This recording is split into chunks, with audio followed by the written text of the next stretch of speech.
आज के सारे प्रश्न हो गए। आज की क्लास है चंद्रमा पे ध्यान, चंद्रमा का ध्यान। आज हम चंद्रमा का ध्यान करेंगे। चंद्रमा का मन से बड़ा गहरा संबंध है। विराट पुरुष के मन से एकाकार होने के लिए चंद्रमा का ध्यान किया जाता है। चंद्रमा मनसो जातः प्रार्थना है हमारी पुरुष सूक्त में कि चंद्रमा, हम तुम्हारी आराधना करते हैं, तुम हमारे मस्तिष्क में आकर के हमारे मस्तिष्क को प्रबल बनाते हो, सुदृढ़ बनाते हो।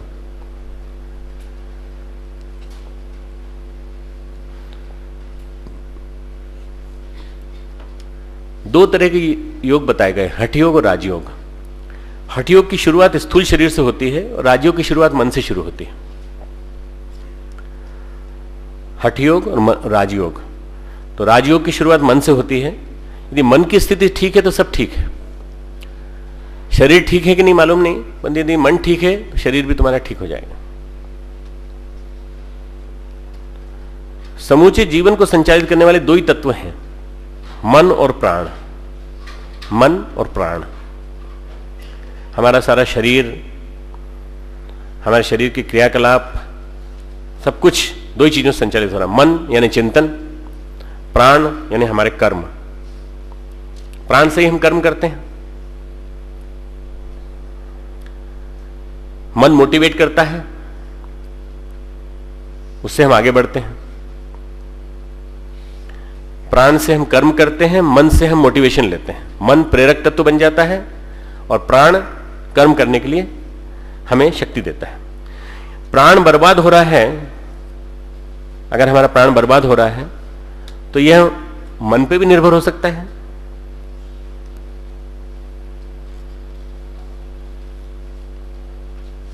और स्वयं प्राण का क्षरण भी इसके लिए रिस्पॉन्सिबल हो सकता है। प्राण और मन परस्पर एक दूसरे पर टिके हुए हैं, अन्योन्याश्रित हैं। प्राण और मन परस्पर अन्योन्याश्रित है। प्राण को यदि ठीक कर लिया तो मन भी ठीक हो जाएगा। यदि हमने प्राण को ठीक कर लिया तो मन भी ठीक हो जाएगा। हमारा जितना ध्यान का जितना भी टिका हुआ है आधार, वो सारा राजयोग पे टिका हुआ है। ध्यान का जितना भी आधार टिका है वो सारा राजयोग पे टिका हुआ है। तो राजयोग में एक ही बात का ध्यान रखा जाता है कि हम अपने प्राण के ऊर्ध्वगमन की चर्चा करें, ऊर्ध्वगमन का क्रम करें, और उसके माध्यम से मन की लय को, मन की रिदम को ठीक कर लें।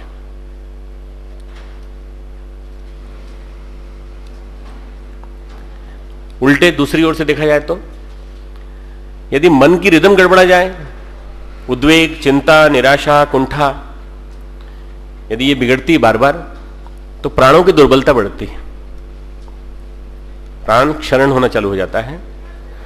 बहुत डिस्टर्ब मन है, बहुत चिंतित मन है, परेशान है बिल्कुल कि घर में न जाने क्या हो रहा होगा, अपने भविष्य के बारे में असुरक्षित हैं।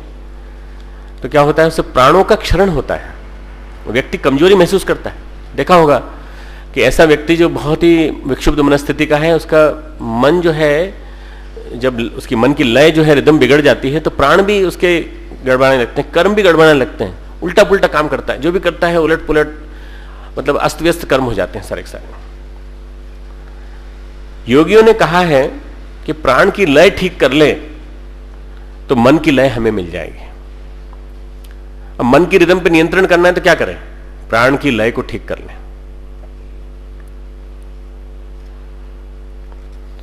मन की लय ठीक कर लें तो प्राण की समुचित जीवन की लय हमें मिल जाएगी।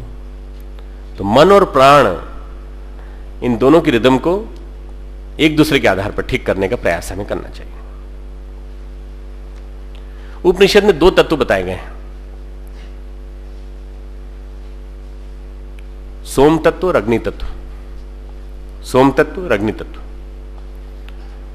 इन्हीं को अगर कहा जाए तो प्राण तत्व और रई तत्व। अग्नि तत्व प्राण है, रई तत्व सोम है। पूरी सृष्टि में दो ही तत्व हैं। प्राण जीवनी शक्ति का संचालक है,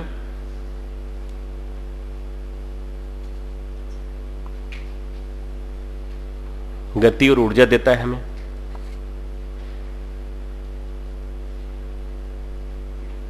अग्नि तत्व से ऊर्जा बढ़ती है, प्राण तत्व से गति आती है, संचालन करने की क्षमता आती है, अग्नि तत्व से ऊर्जा बढ़ती है। और सोम तत्व जो है वो रस देता है, हमें संवेदना देता है, सजलता देता है। अग्नि और सोम दोनों का जोड़ा है।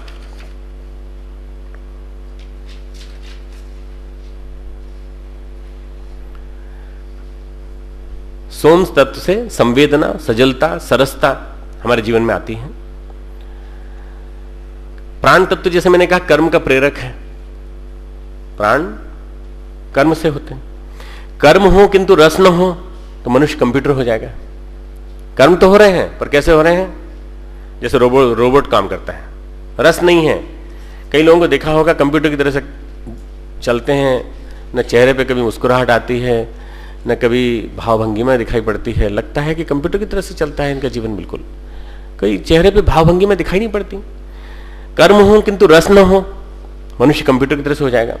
रस हो परंतु कर्म न हो, रस हो परंतु कर्म न हो तो आदमी निठल्ला हो जाएगा, दिवा स्वप्न देखने वाला हो जाएगा। कर्म हो पर रस न हो, मनुष्य कंप्यूटर हो जाएगा। और रस हो कर्म न हो तो दिवा स्वप्न देखने वाला निठल्ला व्यक्ति हो जाएगा। इसलिए सृष्टा ने दोनों तत्वों का उचित समन्वय किया है, सामंजस्य रखा है।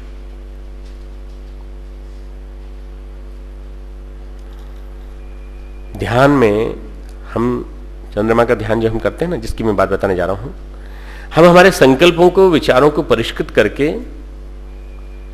हमारे संकल्पों को, विचारों को परिष्कृत करके जीवन के रस से भी उसको परिष्कृत करते हैं।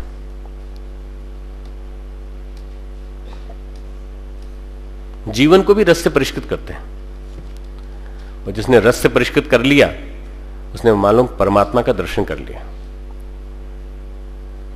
जिसने रस को परिष्कृत कर लिया, प्राण तत्व को परिष्कृत करके कर्म करने लगा और रस तत्व को परिष्कृत कर लिया, उसने मालूम परमात्मा का दर्शन कर लिया। मैं एक दूसरे अध्याय, गीता के दूसरे अध्याय का एक श्लोक सुनाना चाहता हूं, जो आप सबको जब जाएंगे और परसों गीता क्लास में जब आएंगे तो देखने को मिलेगा। दूसरे अध्याय का 59वां श्लोक, उसमें भगवान कृष्ण गीता में कह रहे हैं,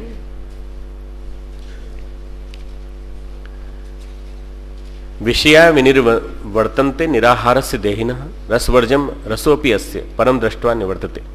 इंद्रियों के द्वारा विषयों को ग्रहण न करने वाले पुरुष के तो केवल विषय निवृत्त हो जाते हैं, परंतु उसमें रहने वाली आसक्ति निवृत्त नहीं होती।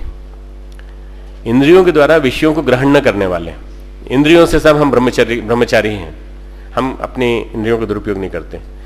विषय तो निवृत्त हो जाते हैं परंतु उसमें रहने वाली आसक्ति निवृत्त नहीं होती। परंतु स्थित प्रज्ञ पुरुष की तो आसक्ति भी परमात्मा का साक्षात्कार करके निवृत्त हो जाती है। रसवर्जम रसोपि अस्य परम दृष्ट्वा निवर्तते। परम दृष्ट्वा, परम परमात्मा का दर्शन करके, परमात्मा के साथ साक्षात्कार करने के बाद रसवर्जम रसोपि अस्य, वो रस से भरी अभिपूरित हो जाता है, उसकी आसक्ति बदल जाती है। उसका रस क्या हो जाता है? आध्यात्मिक रस हो जाता है, भौतिक रस नहीं, आध्यात्मिक रस। चंद्रमा हमारे भाव संबंधों से बड़े गहराई से जुड़ा है। मैं क्यों ला रहा हूं, भूमिका इतनी लंबी बनाई मैंने, प्राण की, अग्नि की, ऊर्जा की, क्योंकि हम धीरे धीरे ईड़ा पिंगला की ओर जाने वाले हैं, सुषुम्ना की ओर जाने वाले हैं, वहीं से ध्यान चालू करेंगे। चंद्रमा हमारे भाव संबंधों से बड़ा गहरा जुड़ा हुआ है। परम तत्व का एक प्रतीकात्मक बिंब बनता है उससे, चंद्रमा के माध्यम से। सृष्टि में जब सोम तत्व की प्रधानता होती है, सोम तत्व यानी चंद्रमा, सोम तत्व यानी चंद्रमा, तो रस भरता है वृक्ष वनस्पतियों में, पेड़ पौधों में, जड़ी बूटियों में, अन्न में रस भरता है, फूलों में, पत्तियों में, अन्न में रस भरता है। अग्नि तत्व इस रस का परिपाक करता है। सोम तत्व रस तत्व, प्राण तत्व अग्नि तत्व।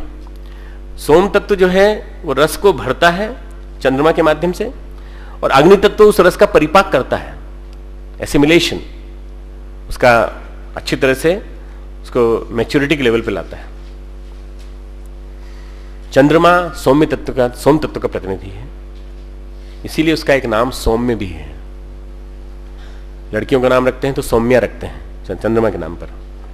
अमृत भी एक नाम है, अमृत बरसता है। सुधांशु भी एक नाम है। चंद्रमा सोम तत्व का प्रतिनिधि है। अपने जीवन में यदि रसों का परिपाक हम करना चाहें तो हम क्या करें? सबसे पहले चंद्रमा से तालमेल बिठाएं। चंद्रमा, पूर्णिमा का चंद्रमा, सायंकालीन उगते हुए पूर्णिमा के चंद्र के साथ अपना तालमेल बिठाएं। अगर यह परिवर्तन हमारा नहीं हुआ तो विकृति हमें भावनात्मक रोगी बनाएगी। जो हमारे विभिन्न प्रकार के भावनात्मक रोग होते हैं उनका उपचार केवल चंद्रमा है। हमारे भीतर जितने प्रकार के मनोरोग होते हैं, सभी प्रकार के उद्वेग जो प्राप्त होते हैं, वो सारे के सारे सोम तत्व की विकृति और अशुद्धि के कारण है।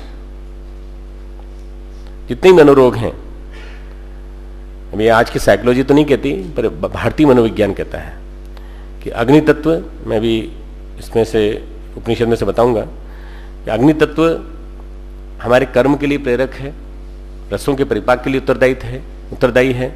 अग्नि तत्व हमारे भोजन के परिपाक से लेकर हमारे विचारों के परिपाक के लिए, सबके लिए जरूरी है। पर सोम रस नहीं हुआ तो क्या होगा?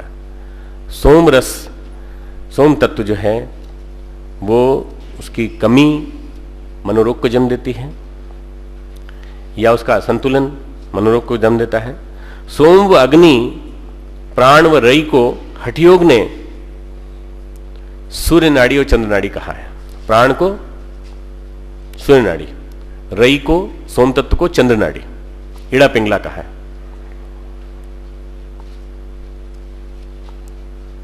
यदि इन दो तत्वों का ठीक ठीक सामंजस्य हो जाए, सुषुम्ना के दोनों तरफ इड़ा पिंगला, सिंपैथेटिक पैरासिम्पैथेटिक, तो हमें सुषुम्ना, स्पाइनल कॉर्ड में जो स्थित है सूक्ष्म नाड़ी, वो जागने लगती है।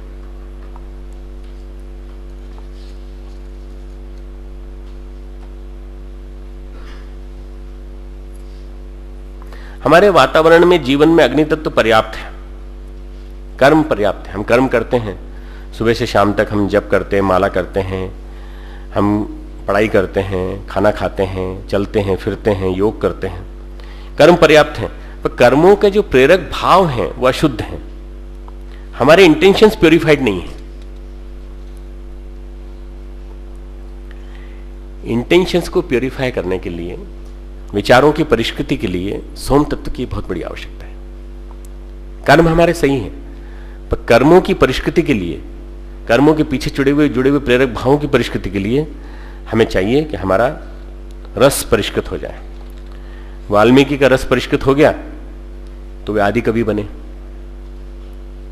कर्म गड़बड़ थे उनके, कर्म गड़बड़ थे, पर कर्म सही हो गए, व्यवस्थित हो गए, क्योंकि रस परिष्कृत हो गया। आज ज्योतिष में, फलित ज्योतिष में या गणित ज्योतिष में, सभी में देख लीजिए, व्यक्ति के जीवन में चंद्रमा की गड़बड़ी है तो सब गड़बड़ है। यदि व्यक्ति के कुंडली में चंद्रमा को देखते हैं सबसे पहले, फिर सूर्य को देखते हैं, फिर गुरु को देखते हैं, बृहस्पति, 3 चीजों को देखते हैं। ये सभी उपनिषदों में लिखा हुआ है इसके बारे में। चंद्रमा की गायत्री अलग बताई गई है। चंद्रमा की गायत्री के माध्यम से यदि उपासना करें, चंद्रमा के मंत्र बताए गए हैं। परम पूज्य गुरुदेव ने गायत्री महाविज्ञान में लिखा है, मैं लिख के लाया हूं, और नोट करना चाहें तो नोट कर लें।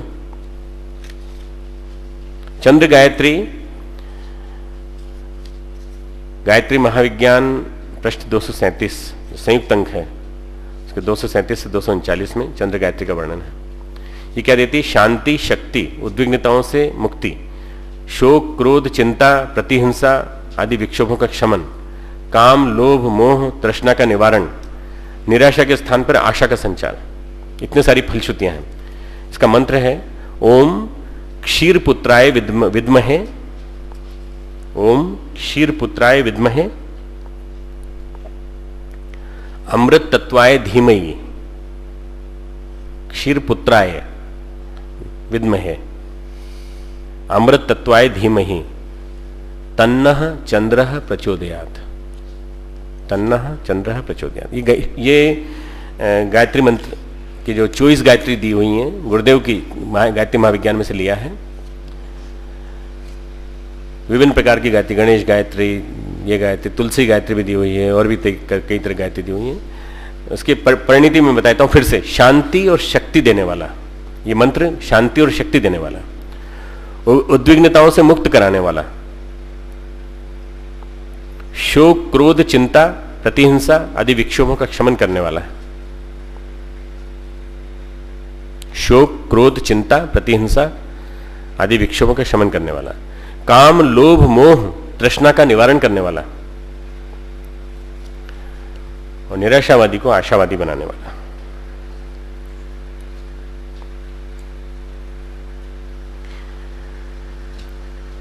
तो आप लोगों को लगता होगा कि गायत्री मंत्र तो सूर्य का मंत्र है, और डॉक्टर साहब आज चंद्रमा की बात कर रहे हैं। क्यों कर रहे हैं?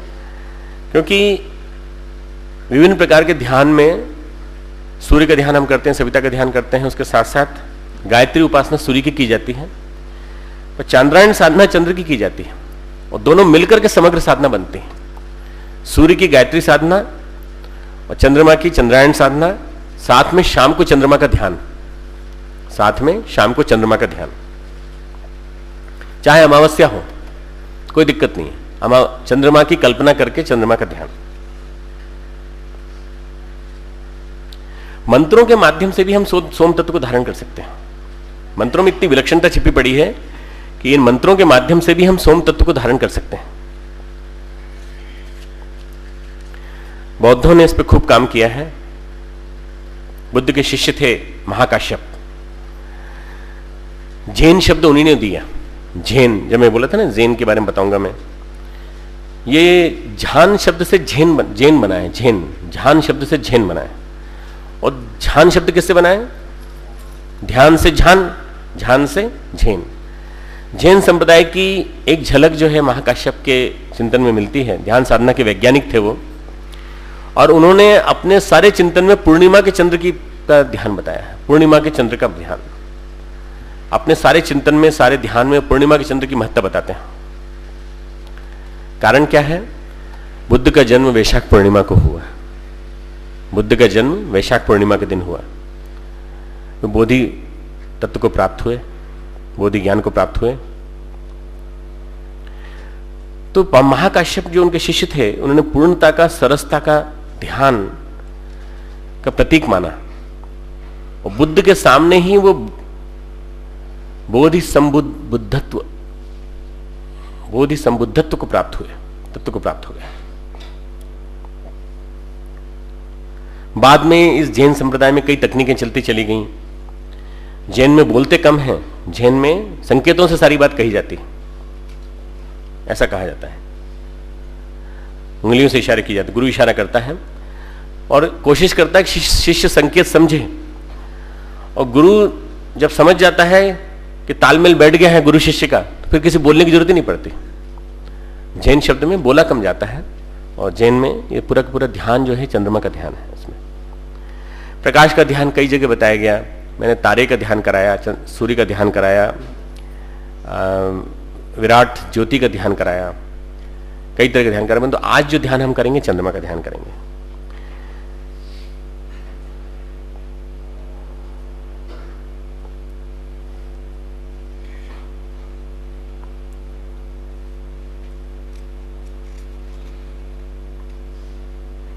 मानसिक उद्वेगों के पीछे जल तत्व प्रधान होता है।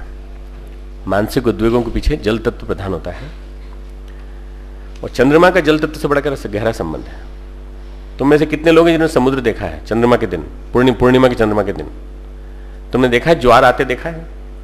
समुद्र इतना ज्यादा उबलता है जैसे सारा का सारा समुद्र पूरा उभर आया हो, पूरा का पूरा नजदीक तक आ गया। और जैसे ही ज्वार गया, अमावस्या के दिन देखेंगे तो लगता है समुद्र में खूब दूर तक टहल के आ सकते हैं। और जैसे ही पूर्णिमा का ज्वार आया, वैसे ही देखने तो रामकृष्ण परमहंस बोलते थे कि जब पूर्णिमा का ज्वार आता है तो गंगा में पानी बल्लियों बल्लियों चढ़ने लगता है।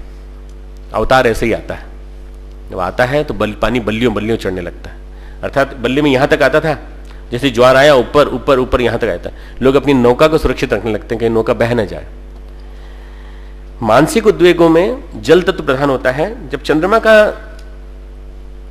फुल मून जब होता है तो ब्रोंकियल अस्थमा, एपिलेप्सी मनोरोग ये बढ़ने की संभावना रहती है। मिर्गी के रोग, दमा, इनके बढ़ने की संभावना रहती है, क्योंकि इनमें जल तत्व की प्रधानता बीमारी को बढ़ाती है। इसलिए पूर्णिमा को की गई साधना से बहुत सारे मिर्गी के रोगों को ठीक किया जा सकता है। पूर्णिमा को की गई साधना से बहुत सारे मिर्गी के रोग ठीक किया जा सकता है। चंद्रमा चंद्र तत्व का ध्यान करा करके भी उनको प्रार्थना करके, सद्बुद्धि की प्रार्थना। इसके साथ साथ पूर्णिमा के व्रत भी इंपॉर्टेंट माना गया। पूर्णिमा का व्रत, अर्घ्य देना, इसीलिए करवा चौथ को अपने महत्व दिया गया है।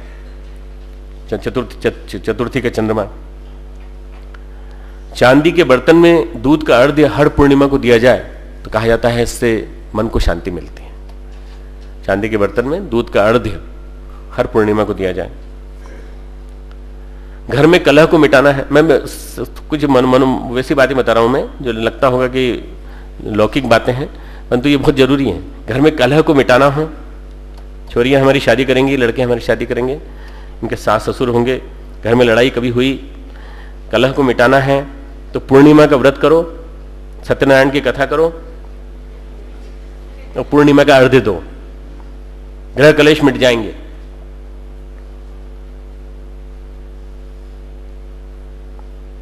मन में समरसता आ जाती है।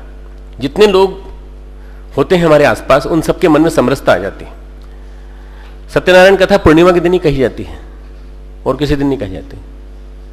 अब मालूम नहीं पौराणिक कथाओं का इसमें क्या महत्व है, परंतु सबसे बड़ी चीज है कि सब चीज केंद्रित हो जाती है पूर्णिमा के ऊपर, पूर्ण चंद्र के ऊपर।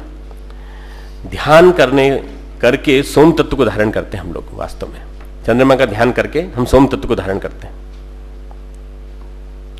इड़ा सूर्य नाड़ी, पिंगला चंद्र नाड़ी, सुषुम्ना समरसता का प्रतीक बीच में।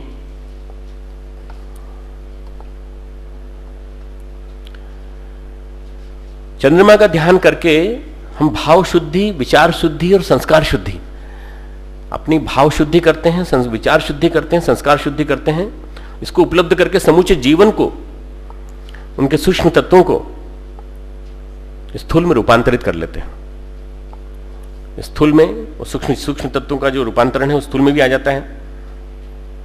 जिन चीजों का हम ध्यान करते हैं वे कंडेंस होने लगती हैं। कम से कम 3 माह साधना की जाए तो सूक्ष्म से स्थूल तक सारी चीजें कंडेंस होने लगती हैं। जितना जैसा हम चाहते हैं वैसा होने लगता है। मन परिष्कृत होने लगता है, साधना पकने लगती है। अगर प्रारब्ध रोड़ा न अटकाएं तो ध्यान मन को विलक्षण शांति दे सकता है। अगर प्रारब्ध रोड़ा अटकाएं तो चांद्रायण व्रत साथ में कर लें, चांद्रायण व्रत साथ में कर लें।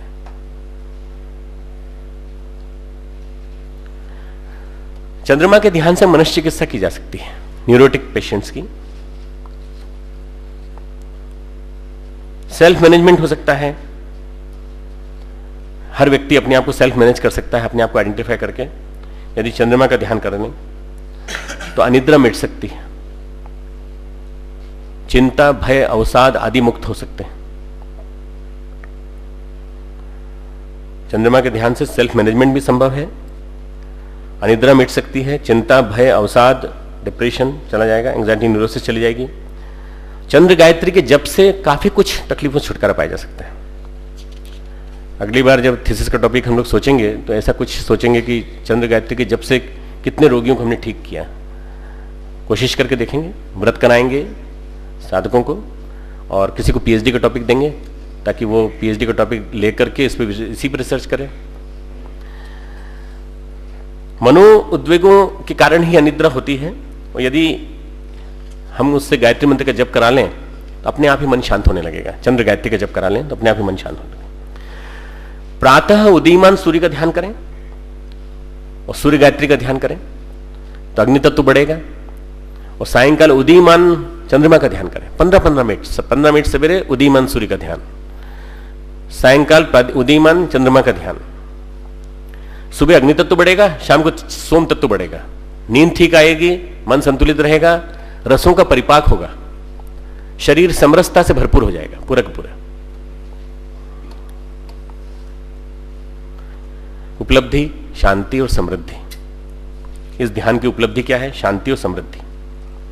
सूर्य तत्व से प्रखरता, पवित्रता, कर्मठता। सुबह जो अपने ध्यान किया ना सूर्य तत्व का, उसके ध्यान से पवित्रता, कर्मठता और प्रखरता। और शाम को शांति, समृद्धि, सबसे बड़ी चीज उद्वेगों से मुक्ति। अपने आप में एक समुचित भरपूर चिकित्सा पद्धति है चंद्र गायत्री, चंद्रमा का ध्यान।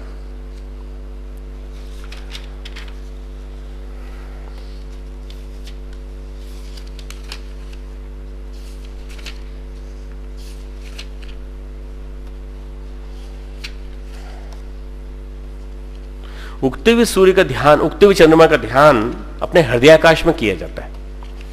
उगते हुए चंद्रमा का ध्यान हृदयाकाश में किया जाता है। दो प्रकार के आकाश होते हैं, दो प्रकार के ध्यान होते हैं। तंत्र शास्त्र में चंद्रमा के ध्यान को बहुत ज्यादा महत्व दिया गया है।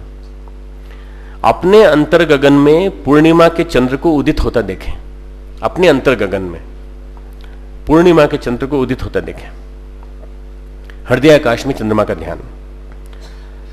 और दूसरा ध्यान है चंद्रमा का सहस्त्रार पर ध्यान, गूढ़तम ध्यान है, परमहंस का ध्यान है ये।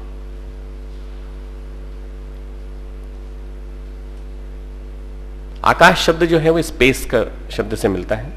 व्योम, परम व्योम, चिदाकाश। चिदाकाश का एक अंश है हृदयाकाश। ऐसे ही अंतस का आकाश हमारा जो है हृदयाकाश, उसमें चंद्र को ऐसे देखें जैसे चंद्र उदय हो रहा हो, चंद्र उदय हो रहा हो। चंद्रमा का हमारे हृदय आकाश में उदय हो रहा है। पौराणिक बातें सुनी होगी तुमने, बच्चे चंदा मामा क्यों कहते हैं? बच्चे कहते हैं चंदा मामा, वो क्या ऐसी कल्पनाएं हैं या क्या क्या क्या बात है? कुछ कोई रीजन रहा होगा उसके पीछे। चंद्रमा लक्ष्मी के भाई हैं, चंद्रमा लक्ष्मी के भाई हैं। और लक्ष्मी जगन माता है, क्षीर सागर से निकली हैं, क्षीर सागर से निकली हैं लक्ष्मी, और विष्णु को ब्याही हैं। तो चंद्रमा, हम किसके पुत्र हुए? विष्णु और लक्ष्मी के पुत्र हुए। अगर मान लो तो हमारे मामा कौन हुए?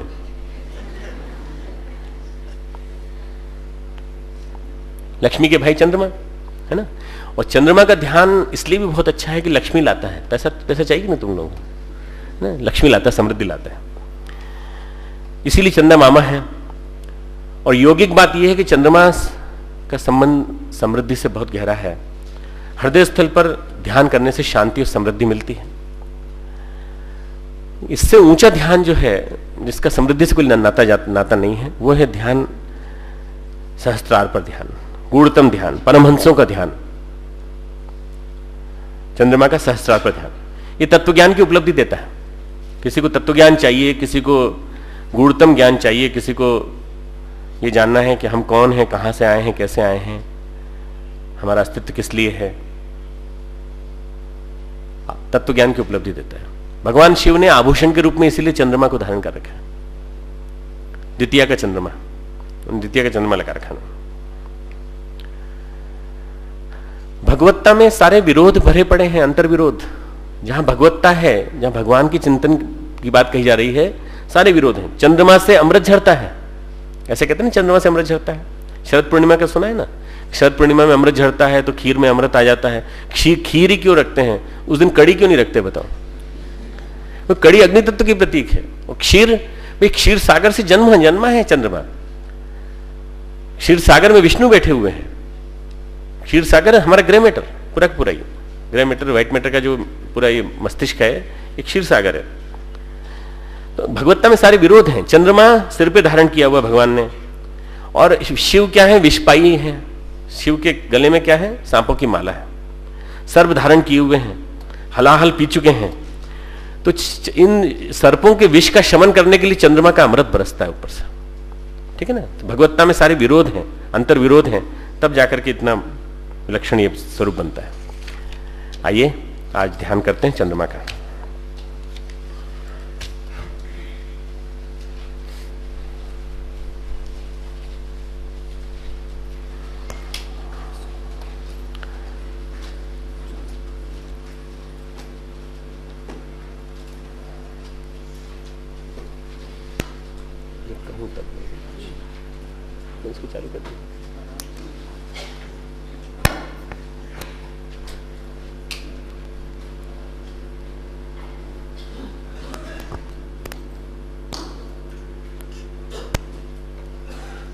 मन को शांत बनाएं। अभी जो चिंतन सुना है उस चिंतन को आत्मसात करने की कोशिश करें, मन शांत रखें।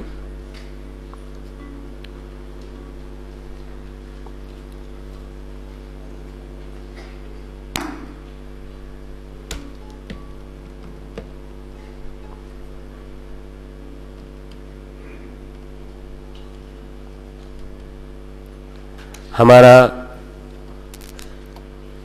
मन बिल्कुल शांत है, भावना ये करें। शरीर शांत, मन शांत, अंतःकरण शांत।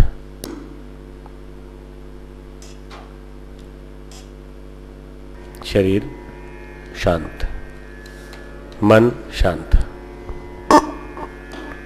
अंतःकरण शांत। शांत चित्त, ध्यान मुद्रा, भाव समाधि।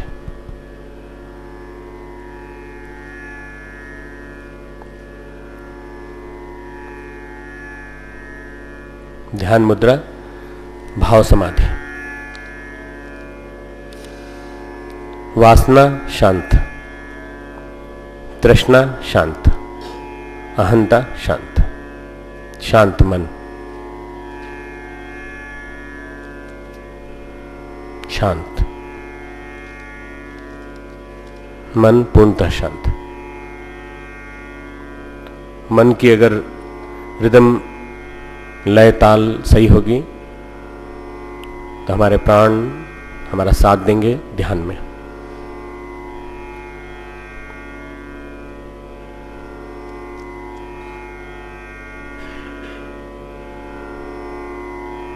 स्थिर शरीर,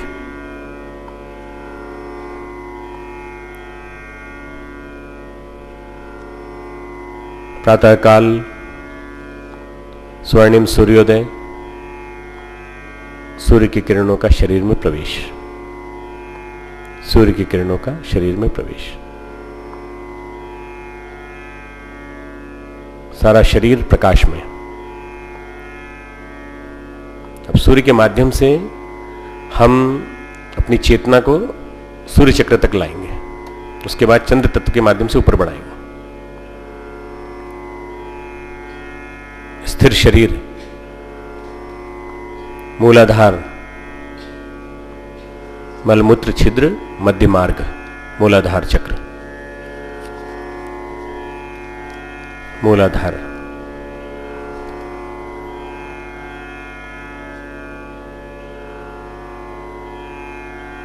सैक्रल प्लेक्सस। सैक्रल प्लेक्सस की एनर्जी चारों तरफ, नीचे की तरफ ज्यादा बहती है, हम इसको रोकेंगे। रोक करके इसको ऊपर बढ़ाएंगे सूर्य की किरणों के माध्यम से। ऊर्ध्वगमन, ऊर्जा का ऊर्ध्वगमन सूर्य चक्र की ओर। ऊर्जा का ऊर्ध्वगमन सूर्य चक्र की ओर। Solar plexus, solar plexus.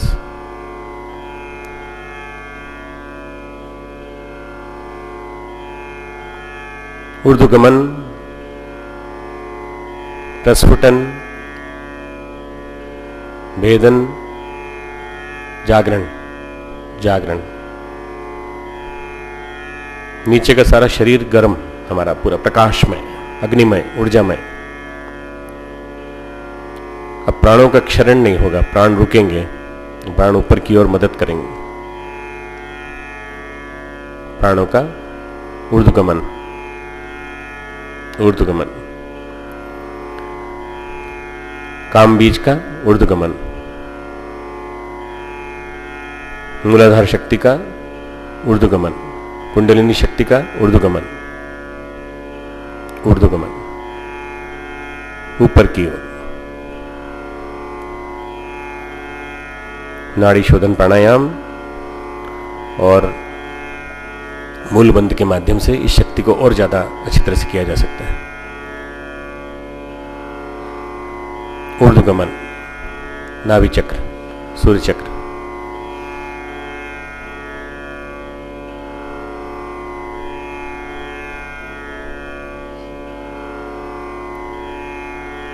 ऊर्ध्वगमन रुके नहीं, इससे ऊपर स्वाधिष्ठान मणिपुरित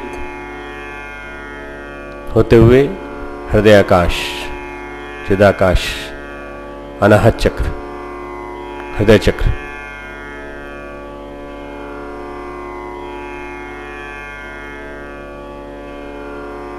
सुबह से शाम हो गई, शाम का चंद्रमा, उदीयमान चंद्रमा हृदयाकाश में, हृदयाकाश में उदीयमान चंद्रमा,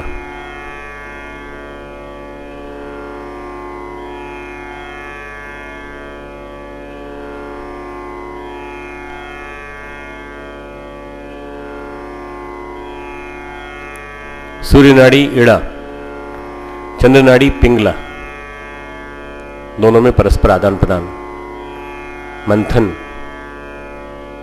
कुंडलिनी का ऊर्ध्वगमन, हृदयाकाश में चंद्रमा,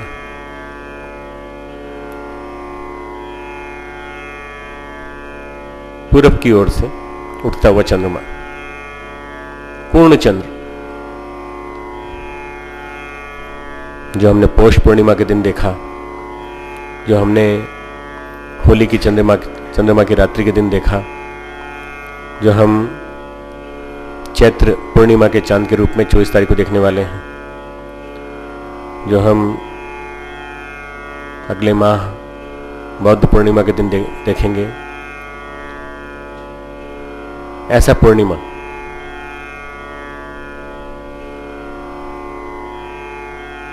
ऐसा पूर्णिमा का चंद्र, पूर्ण चंद्र, उल्लास बिखरता हुआ चंद्रमा, शरद पूर्णिमा का चंद्रमा,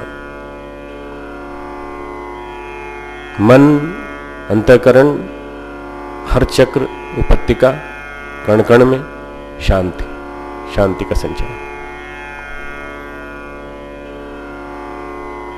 रस का संचार,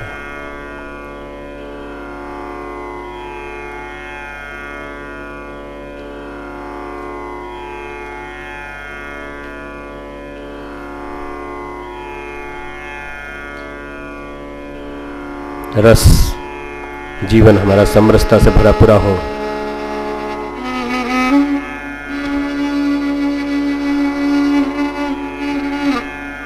समरसता से भरा पूरा हमारा जीवन, प्राण है, अग्नि है, ऊर्जा है, पर रस नहीं है।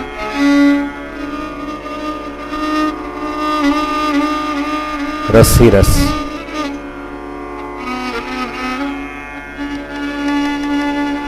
रसों का परिपाक हर जीव कोश में, हर स्नायु कोश में, हृदयाकाश में, पूर्ण चंद्र का ध्यान,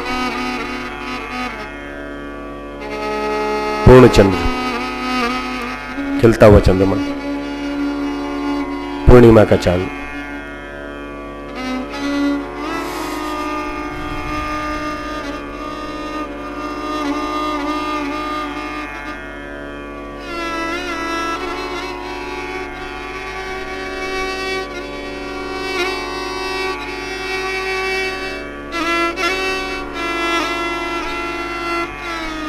पूर्णिमा का चांद, अंग प्रत्यंग में रस का संचार करता हुआ, मन शांत, उद्विग्नता शांत, तृष्णा शांत, बेचैनी शांत, समस्त चिंताएं समाप्त,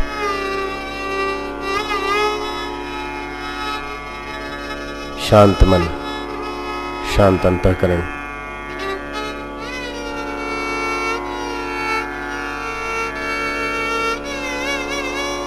कल्पना कीजिए,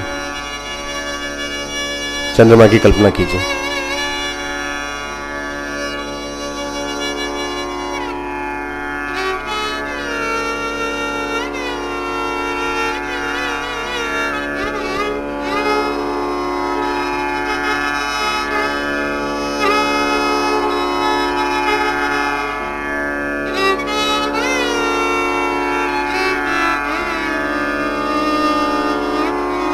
चंद्रमा का प्रकाश हर जीव कोश पर, हर अंग प्रत्यंग पर, हृदय पर, मस्तिष्क पर, हमारे फेफड़ों पर, हमारे हर स्नायु कोश पर, हर चक्र पर,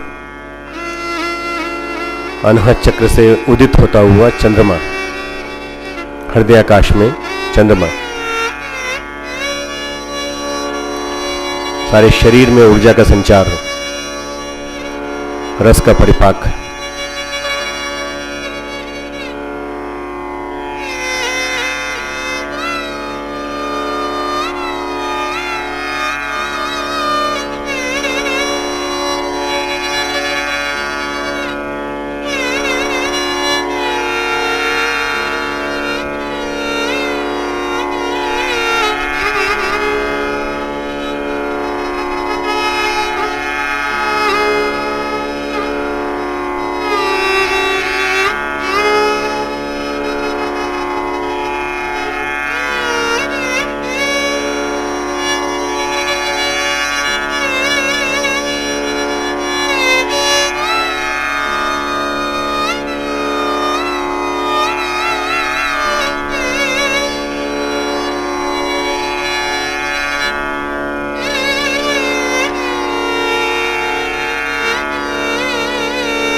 पूर्ण चंद्र का उदय हमारे जीवन में इसी तरह से समृद्धि, समर्थता, शांति, प्रखरता, पवित्रता, हर भाव का उदय, हमारा जीवन समग्र चंद्र तत्व के माध्यम से, सोम तत्व के माध्यम से, अग्नि और चंद्र का जोड़ा, प्राण और रई तत्व का जोड़ा, अग्नि और सोम तत्व का जोड़ा हमारे जीवन में इसी तरह से हमारे जीवन को पूर्ण बनाए। अब जब भी पूर्ण चंद्र देखें तो ध्यान करने का प्रयास करें। मन शांत होगा, मन निर्मल बनेगा, मन पवित्र बनेगा, भावनाएं पवित्र होंगी, परिष्कृत होंगी, चिंतन पवित्र होगा और उच्च स्तरीय होगा।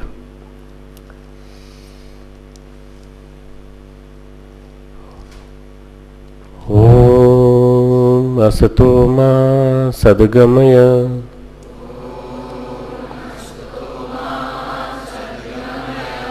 ओम तमसो मा ज्योतिर्गमय,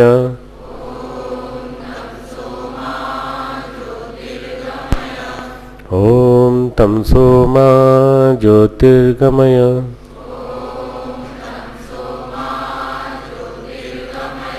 ओम तमसो मा ज्योतिर्गमय,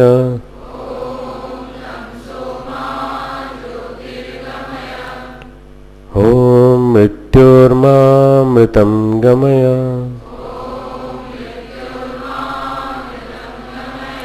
ओम शांति शांति शांति।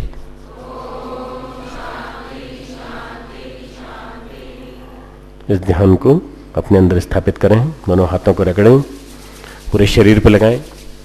भावना ये करें कि चंद्रमा हमारे हृदयाकाश में स्थित हुआ, इसी तरह से पूर्णिमा का चांद हम अपने हृदय में स्थापित करेंगे। अभी बाहर निकलेंगे, थोड़ी देर बाद चंद्रमा दिखाई पड़ेगा आसमान में, उसको देख करके भावना ये करेंगे कि इस चंद्र के माध्यम से हम पूर्ण चंद्र की कल्पना कर सकते हैं, और इस पूर्ण चंद्र को हम अपने हृदय में स्थापित करके अपने चिंतन को निर्मल बनाने का, प्रकाशित करने का, हृदयाकाश को प्रकाशित करने का प्रयास करेंगे। छोटा सा भाव भरा गीत है। इसी ध्यान को पुष्ट बनाने के लिए, अपने जीवन को दिशा देने के लिए, किस तरह से हमारे जीवन में चंद्रमा का ये ध्यान फलित हो, जो सीखा सुना ये हमारे जीवन में फलित भी हो, उसके लिए अभिसिंचित बीज डाला, बीज डालने के बाद इसको पोषण देना जरूरी है, और पोषण देने के लिए संगीत का एक छोटा सा भाव भरा गीत। तुझ में मैं मिल जाऊं प्रभु जी, तुझ में मैं मिल जाऊं, तुझ में मैं मिल जाऊं, तुझ में मैं मिल जाऊं। यह जीवन सुमन चढ़ाऊं, यह जीवन सुमन चढ़ाऊं, तुझ में मैं मिल जाऊं प्रभु जी, तुझ में मैं मिल जाऊं।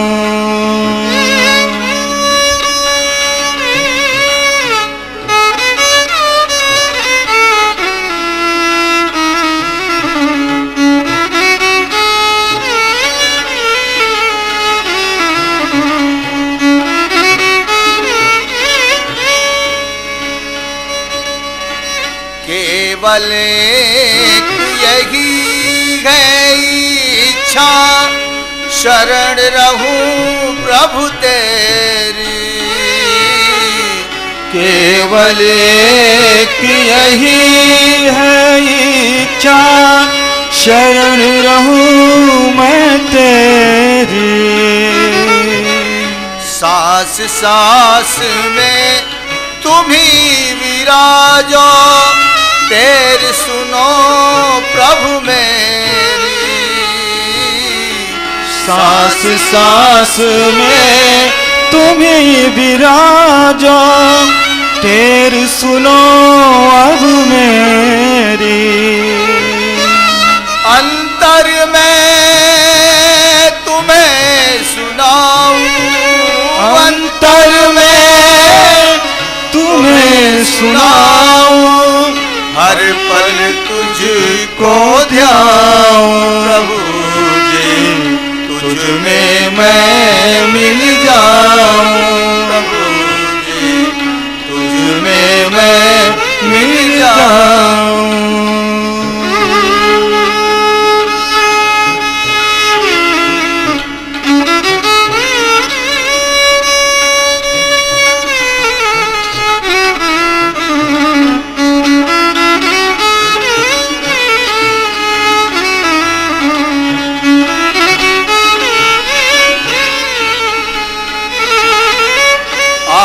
यही है मेरे स्वामी, साथ सदा ही रखना। आस यही है मेरे स्वामी, साथ सदा ही रहना। थक जाऊं मैं जब भी पथ में, हाथ हमारे गहना। थक जाऊं मैं जब भी पथ में, हाथ हमारे गहना। आशीष तुम्हारा पाऊं, आशीष तुम्हारा पाऊं, छाया तेरी बन जाऊं प्रभु जी, तुझ में मैं मिल जाऊं प्रभु जी, तुझ में मैं मिल जाऊं। यह जीवन सुमन चढ़ाऊं प्रभु जी, जीवन सुमन चढ़ाऊं प्रभु जी, तुझ में मैं मिल जाऊं प्रभु जी, तुझ में मैं मिल जाऊं प्रभु जी, तुझ में मैं मिल जाऊं।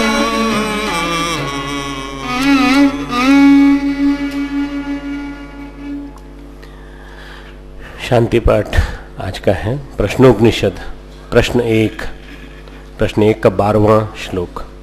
प्रश्नोपनिषद प्रश्न 1 12वां श्लोक। हमारे साथ साथ बोलेंगे। मासो वै प्रजापति तस्य कृष्ण पक्ष एव रयि शुक्लः प्राणः तस्मादेतत् ऋषयः शुक्ल इष्टम कुर्वन्तितर इतरस्मिन्। इसका अर्थ है महीना ही प्रजापति है। बड़े मरे मरे शब्दों में बोल रहे हो। महीना ही प्रजापति है, उसका कृष्ण पक्ष रई है और शुक्ल पक्ष प्राण है। इसलिए कल्याणकामी ऋषिगण शुक्ल पक्ष में निष्काम भाव से यज्ञादि कर्तव्य कर्म चंद्रमा का ध्यान करके किया करते हैं, तथा दूसरे जो सांसारिक भोगों को चाहते हैं वे कृष्ण पक्ष में सकाम भाव से यज्ञादि शुभ कर्मों का अनुष्ठान किया करते हैं। ओम शांति ही शांति ही शांति। ये उपनिषद का ज्ञान है, हमारे अंदर स्थापित हो। शांति पाठ। ओम यो शांतिरंतरिक्षगुं शांति पृथ्वी शांतिरापः शांति औषधयः शांतिः वनस्पतयः शांतिर्विश्वे देवा शांतिर्ब्रह्म शांतिः सर्वगुण शांतिः शांतिरेव शांतिः अमा शांतिरेधि। ओम शांति शांति शांति सर्वारिष्ट शांतिर्भवतु। पुनः शांति हमारे अंदर स्थापित हो। नवरात्रि की इस वेला में हम लोगों ने आज ये ज्ञान सुना। ये ज्ञान हमारे अंदर स्थापित होकर के और हमें और शक्ति दे और बल दे, ध्यान करने की शक्ति दे, ध्यान हमारा स्थिर हो, स्थापित हो। उस परम सत्ता को नमन जिनकी कृपा से आज का ये हमारा सत्संग मिलन सार्थक हो सका। ओम नमो स्वंताय सहस्रमूर्तये सहा